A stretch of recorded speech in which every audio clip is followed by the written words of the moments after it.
Good morning students, कैसे हैं आप सब। आज हम लोग नया टॉपिक लेके डिस्कस करेंगे। नया लेसन है इलेक्टोरल पॉलिटिक्स, पॉलिटिकल सेक्शन से। इससे पहले हम लोग एक चैप्टर पढ़ चुके हैं, why democracy what democracy. I hope आप सब उसको पढ़े होंगे, उसके असाइनमेंट भी किए होंगे। तो आज हम लोग डिस्कस करते हैं इलेक्टोरल पॉलिटिक्स। सबसे पहले हम सब समझते हैं ओवरव्यू कि इस लेसन में आखिर है क्या। जैसे प्रीवियस चैप्टर में हम लोगों ने देखा था कि डेमोक्रेसी क्या है, उसमें पूरे लेसन में सिर्फ, अगर आपने देखा होगा तीनों वीडियो में, तो पूरे लेसन में सिर्फ एक ही फाइनल डिसीजन आया था कि डेमोक्रेसी की एक सर्वमान्य डिफिनीशन, यूनिवर्सल डिफिनीशन आई थी। लेकिन पूरे लेसन को जब हम लोगों ने पढ़ा था तो उसमें बहुत सारी कन्वर्सेशन थी, ये चीजें थी। अब उससे आगे थोड़ा सा पढ़ेंगे हम लोग। तो जो उसमें एक बात आई थी इलेक्शन की, तो आज उसी इलेक्शन के ऊपर हमें बात करना है। चुनावी राजनीति, इलेक्टोरल पॉलिटिक्स का मतलब चुनावी राजनीति। जो चुनावी राजनीति है इंडिया की या इंडिया के परसेप्शन में होल नेशन की, होल वर्ल्ड की, उस सिस्टम से हम लोग ये लेसन पढ़ेंगे। इसमें हमें अपनी समझ बढ़ानी है कि इलेक्शन होते कैसे हैं, और इलेक्शन जब होते हैं तो उसकी प्रोसेसिंग क्या है, कैसे होता है, किस टाइम पे क्या होता है, डेमोक्रेटिक तरीका है कि नॉन डेमोक्रेटिक तरीका है, इलेक्शन होना भी चाहिए कि नहीं होना चाहिए। इन सारी चीजों के बारे में हमें इस लेसन में पढ़ने को मिलेगा। और इसी में आपको ईसी के बारे में पढ़ने को मिलेगा। ईसी मीन्स इलेक्शन कमीशन के बारे में, क्योंकि पूरी इलेक्शन की प्रोसेसिंग जो है वो इलेक्शन कमीशन के अंडर में ही प्रोसेसिंग होती है। तो स्टूडेंट्स, अब हम लोग अपने पहले टॉपिक के ऊपर चलते हैं। आपकी एनसीईआरटी में पेज नंबर 57 पे दिया गया है why elections. Why elections, elections क्यों। अब जैसे ही लेसन स्टार्ट हो रहा है एनसीईआरटी में देखेंगे, सबसे पहले आपको एक न्यूज़पेपर की कटिंग दी गई। न्यूज़पेपर की कटिंग, न्यूज़पेपर की कटिंग में एक नेता है वहां की, चौधरी देवीलाल, उनके बारे में एक आर्टिकल छपा है। वही आर्टिकल है, आर्टिकल आप पढ़ेंगे तो पढ़ने के बाद आपको पता चलेगा कि वहां पे सारी चीजें ऑर्गेनाइज तरीके से, कैसे इलेक्शन में चौधरी देवीलाल सब कुछ ऑर्गेनाइज तरीके से, फॉर्मल तरीके से उसको सिस्टम सेट किए हैं।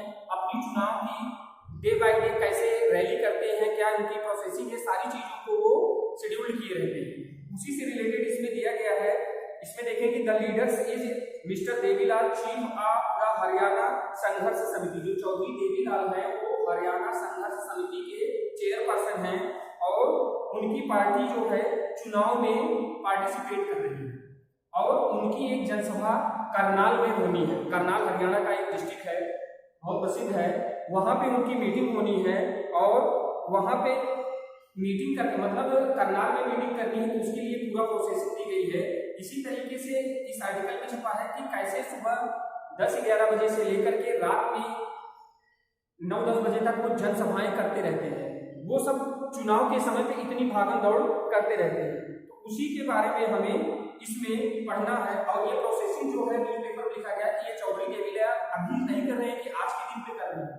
वो पिछले लगभग 2 सालों से, लगभग इसमें 23 मंथ दिया गया है, तो अप्रॉक्स आप 2 साल कह सकते हैं, 2 ईयर्स से वो इसी तरीके का इलेक्शन कैंपेन कर रहे हैं।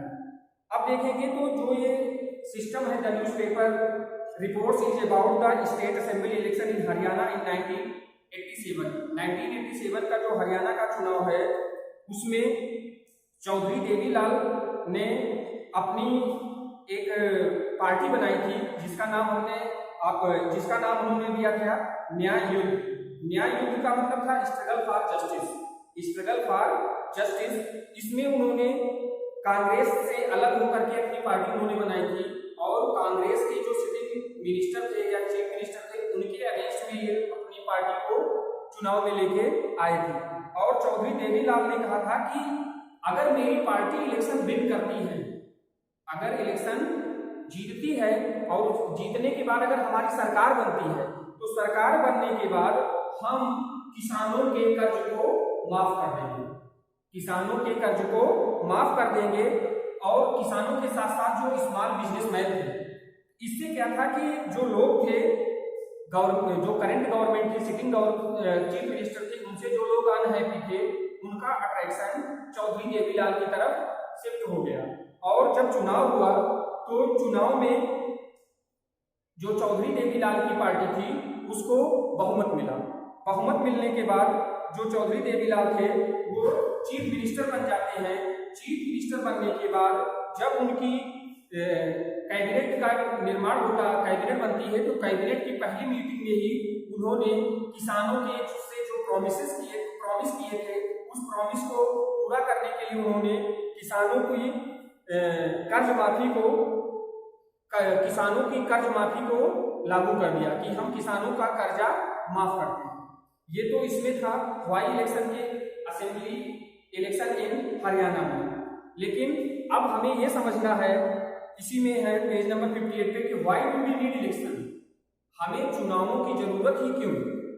ये सारी चीजें तो बिना चुनाव के भी हो सकती हैं। जो पॉलिटिशियन हैं, जो वेलफेयर के वर्कर हैं, ये सारे लोग वैसे भी तो लोगों की मदद कर सकते हैं। अब इसमें देखते हैं क्या है कि why do we need election, हमें चुनाव की जरूरत क्यों।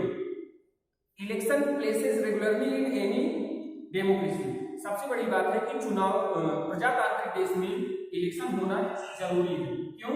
क्योंकि अगर इलेक्शन कुछ इंटरवल के बाद नहीं होंगे तो जो रूलर है वो रूलर निरंकुश हो सकता है, एब्सोल्यूटिस्ट हो सकता है। जैसे चैप्टर फर्स्ट में हम लोगों ने पढ़ा था, उसमें था कि प्रजातंत्र में भी इलेक्शन की, उसी इलेक्शन को इसमें आगे दिखाया गया है कि इलेक्शन की हमें जरूरत है, क्योंकि हम हेल्दी डेमोक्रेसी की इमेजिन तभी कर सकते हैं जब हेल्दी एटमॉस्फेयर क्रिएट हो चुनाव का। क्योंकि चुनाव में भी आप देखते हैं कि बहुत सारी रीडिंग वगैरह होती है, उसके बारे में हम थोड़ी देर बाद इसमें डिस्कशन करेंगे। तो सबसे पहले हम देखते हैं कि आवश्यक क्यों है चुनाव। इसमें दिखाया गया है कि जितनी भी पॉसिबिलिटीज हैं, जो भी संभावनाएं हैं जनता को, वो अपने प्रतिनिधियों में देखती है। उस पॉसिबिलिटी अगर पूरी नहीं हुई रहती है तो अगर चुनाव नहीं होगा तो जनता अपने रूलर को रिमूव कैसे करेगी, हटाएगी कैसे। तो इसलिए देखा जाए तो जनरली चुनाव होना जरूरी है। ये स्वस्थ लोकतंत्र का एक स्वस्थ इंडिकेटर है। इसमें देखेंगे कि आज अपने यहाँ चुनाव में कोई भी एजुकेशन का फंडा नहीं है।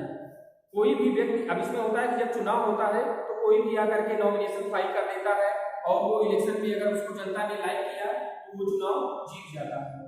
लेकिन हमारे हिसाब से जो ये पॉलिटिशियन है जिनको हम इलेक्शन में सपोर्ट करके वोट दे करके जिताते हैं, वही हमारे लिए पॉलिसी मेकिंग का काम करते हैं। तो कम से कम उनकी एजुकेशन वाले सिस्टम, जबकि वो प्रोमिसेस जनता से करते हैं कि हम आएंगे तो शिक्षा, स्वास्थ्य, सड़क, रेल, ये सारी चीजों का करते हैं, लेकिन पता नहीं वो खुद शिक्षित हैं या नहीं है, इसकी पहचान कैसे है। अब इसमें बहुत सारी डिफिकल्टीज आती हैं, क्योंकि जनता भी उस तरीके से, इंडिया में लिटरेसी रेट अभी भी देखा जाए तो 100% नहीं है, लगभग 76% के आसपास इस समय पहुंचा है। अब देखा जाए तो in an election the voter makes many choice, जो मतदाता है उसके सामने चॉइस होनी चाहिए, नहीं तो इलेक्शन का कोई मतलब नहीं होगा। इसलिए क्या चॉइस होनी चाहिए, दे can choose who will make law for them, कि क्या जिसको हम चुन रहे हैं वो हमारे लिए नियम कानून बना सकता है। दूसरी चीज, they can choose who will form the government and take major decisions, क्या जिसको हमने चुन लिया है वो हमारे लिए नियम कानून ये सारी चीजें डिसीजन मेकिंग का काम कर सकता है या नहीं। They can choose the party whose policies will guide the government and law making, क्योंकि जो हमारे द्वारा जनता के द्वारा चुनी गई गवर्नमेंट है वो हमारे लिए लॉ मेकिंग का काम करती है, पूरे नेशन को गवर्न करती है। तो ये 3-4 मेन इश्यूज थे जिनके बेस पे हम कह सकते हैं कि इलेक्शन हमारी नीड है। अब थोड़ा सा एक पॉइंट और आगे बढ़ते हैं। अब है what makes an election democratic, what makes an election democratic, क्या जो चुनाव है वो प्रजातांत्रिक है। अब इसकी थोड़ा सा पड़ताल कर लेते हैं, इसका थोड़ा सा सुपरविजन कर लेते हैं। पेज नंबर 58 पे ही दिया गया है। इसको एग्जामिन करने के लिए, जैसे देखा जाए भारत में आप देखते होंगे कि हर 1 साल 2 साल पे आपको कोई ना कोई इलेक्शन का सीन नजर आ जाता है, कभी सेंट्रल गवर्नमेंट का, कभी लोकल गवर्नमेंट का, कभी स्टेट गवर्नमेंट का। उसी तरीके से इसमें कुछ चीजें दी गई हैं, किसी एक को हम एक एग्जांपल लेकर के समझते हैं। जैसे आपकी डेमोक्रेटिक इलेक्शंस के कुछ फीचर्स दिए गए। सबसे पहला दिया गया है first, everyone should be able to choose. This means that everyone should have one vote and every vote should have equal value. मतलब कि हर व्यक्ति को चाहिए कि वो वोट देने जाए, क्योंकि हर वोट की वैल्यू समान है, चाहे वो गरीब हो, चाहे अमीर हो, चाहे पढ़ा लिखा हो या अनपढ़ हो, सबके वोट की वैल्यू सेम है। दूसरा, प्रजातांत्रिक बनाने के लिए there should be something to choose from. Parties and candidate should be free to contest election and should offer some real choice to the voters. दूसरा ये कह रहे हैं कि जनता के सामने ये कैंडिडेट्स के सिलेक्शन के समय एक से अधिक ऑप्शन होने चाहिए, जिससे वो अपने मनपसंद इलेक्टर को इलेक्ट कर सके। तीसरा दे रही है, the choice should be offered at regular intervals. और इलेक्शन में चुनाव के समय पे जो, क्योंकि कहते हैं कि अपने यहाँ हर 5 साल के बाद इलेक्शन होते हैं, जैसे एमएलए का इलेक्शन आज हुआ है तो उसके 5 साल बाद ही हुआ, क्योंकि एक गवर्नमेंट का, चुनी हुई गवर्नमेंट का कार्यकाल 5 वर्ष का होता है। अब आगे चौथा कैंडिडेट दिया गया है कि कैंडिडेट को चाहिए कि वो जनता जिसको प्रिफर करे वही कैंडिडेट इलेक्शन में आए। Fifth, election should be conducted in a free and a fair manner where people can choose as they really wish. Election में चाहिए कि जो जनता है उसको किसी प्रकार से प्रेशराइज न किया जाए, उसको अपने विवेक का यूज करने का होना चाहिए, किसी के प्रेशर में ना आ जाए, नहीं वो रिगिंग में आ जाएगा। ये 4-5 इशू हैं जिससे हम कह सकते हैं कि हमारे यहाँ इलेक्शन डेमोक्रेटिक होता है। अब पेज नंबर 59 पे चलते हैं। पेज नंबर 59 पे टॉपिक दिया गया है, is it good to have political competition. क्या हमारे यहाँ स्वस्थ प्रतिस्पर्धा होती है चुनाव राजनीति में? Elections are thus all about political competition. इस प्रकार से देखा जाए तो हमारे यहाँ चुनाव का एक प्रतिस्पर्धात्मक गेम बन गया है। इसमें the most obvious from the job competition among political parties at the constituency level. सब अपना अपना गेम कॉन्स्टिट्यूएंसी के लेवल पे प्रेफर करती हैं। अब एक शब्द आया है कॉन्स्टिट्यूएंसी। कॉन्स्टिट्यूएंसी का मतलब चुनाव क्षेत्र, ऐसा क्षेत्र जहां से किसी पॉलिटिकल पार्टी का, चाहे वो कांग्रेस हो, बीजेपी हो, किसी भी पार्टी का बंदा जिस प्रॉपर कॉन्स्टिट्यूएंसी से वो नॉमिनेशन फाइल करता है वो उसकी कॉन्स्टिट्यूएंसी होती है। कॉन्स्टिट्यूएंसी जो होती है वो एक ही कॉन्स्टिट्यूएंसी में एक से अधिक लोग, डिफरेंट पॉलिटिकल पार्टी के लोग आकर के उसमें अपना नॉमिनेशन करते हैं और उस प्रॉपर कॉन्स्टिट्यूएंसी से अपना नॉमिनेशन करके चुनाव में पार्टिसिपेट करते हैं। अब इसमें दिया गया है कि जो पार्टी के लोग हैं वो कॉन्स्टिट्यूएंसी में अपने अपने सिस्टम से सारी चीजों को लागू करते हैं। जैसे कि लोग मॉडर्न राजनीति में कास्टिज्म चरम पे है। सब लोग कैंडिडेट जब इलेक्ट करते हैं पॉलिटिकल पार्टियां, वो कास्ट देखते हैं कि इस प्रॉपर एरिया में किस कैटेगरी के कितने लोग हैं, उसी हिसाब से वो अपने कैंडिडेट को इसमें इंट्रोड्यूस करते हैं। जबकि हमारे संविधान में ये कहा गया है कि कोई भी किसी भी कॉन्स्टिट्यूएंसी से किसी भी धर्म का हो, जाति का हो, बस भारत का नागरिक को इलेक्शन में पार्टिसिपेट कर सकता है। लेकिन जो हमारे पॉलिटिकल पंडित हैं वो सारे लोग भारत की राजनीति में उनके ऊपर एक एलिगेशन लगता है कि सब जाति फैक्टर पे काम करते हैं। जनरल वे में देखा जाए तो पिछले सेंचुरी में जो 90 का डिबेट था, 91 से 2000 के बीच का, उसमें सबसे ज्यादा कास्टिज्म जनरेट हुई और आज तो हर व्यक्ति के अंदर कास्टिज्म की फीलिंग आ गई है। व्यवहार में अगर देखा जाए तो हर व्यक्ति के अंदर कुछ ना कुछ फीलिंग रहती है।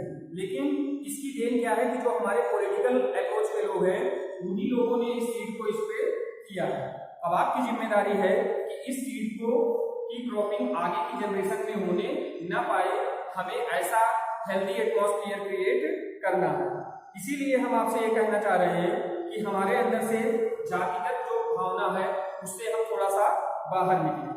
अब जो हमारे पॉलिटिकल लीडर हैं, थोड़ा सा लेसन की बात करते हैं कि जो पॉलिटिकल लीडर हैं वो अपनी कॉन्स्टिट्यूएंसी, जैसे अगर एग्जाम्पल में देखा जाए, जो हमारी 543 कॉन्स्टिट्यूएंसीज है उसमें से 203 या 4 जो पा जाता है वो गवर्नमेंट बना देता है। तो जो पार्टी का लीडर होता है वो चाहता है कि किसी भी तरीके से हमें वो मैजिक नंबर मिल जाए, इसके लिए वो कुछ भी करने के लिए तैयार रहता है। और जो चुनाव होता है, चुनाव के कंपटीशन में आप देखते हैं कि सारे लोग बहुत सारे प्रॉमिसेस करते हैं। जैसे पेज नंबर 60 पे देखेंगे, फिगर दिया गया है, उसमें कहते हैं कि मेरे पास ये योजनाएं हैं, मेरे पास ये है। तो जनता क्या कहती है, जनता के पास क्या है, जनता क्या कहती है, मेरे पास वोट है, मेरे पास क्या है, वोट है। आप एक रियल फैक्ट समझ लें कि अगर जनता के पास यही इसका रियल फैक्ट वोट न होता तो ये पॉलिटिशियन कभी जनता के पास उनके वेलफेयर के लिए, उनकी हाल चाल जानने के लिए कभी उनके पास ना आते। अब इसी सिस्टम में जैसे जो शुरू में था कि हरियाणा के जो लोक दल के चीफ थे वो जनता के किस इशू को लेके आए थे, कर्ज माफी। जैसे करेक्ट टाइम में 2019 का से पहले राजस्थान, मध्य प्रदेश और छत्तीसगढ़ का चुनाव हुआ, वहां पे जो स्टेट गवर्नमेंट थी जो इलेक्शन में आई थी, उन्होंने एक घोषणा कर दी थी कि अगर मेरी सरकार आएगी तो मैं अपने किसानों के कर्ज को माफ कर दूंगा, और वहां पे वो सत्ता में आ गए। उसी समय हमारे जो उसी के कुछ महीने बाद अपने यहाँ नेशनल इलेक्शन था, नेशनल असेंबली का, सेंट्रल गवर्नमेंट का चुनाव था। उसमें गवर्नमेंट ने देखिए किसानों के लिए एक योजना ला दी, किसान सम्मान निधि। किसान सम्मान निधि से क्या है कि भारत के हर गरीब किसान के खाते में 2000 दिया जा रहा है। ये सब क्या है, एक प्रलोभन दिया जाता है। जैसे उसमें था ना कि मेरे पास योजनाएं हैं, तो उस योजना को जनता तक पहुंचाने के लिए उन्होंने डीबीटी का सहारा लिया।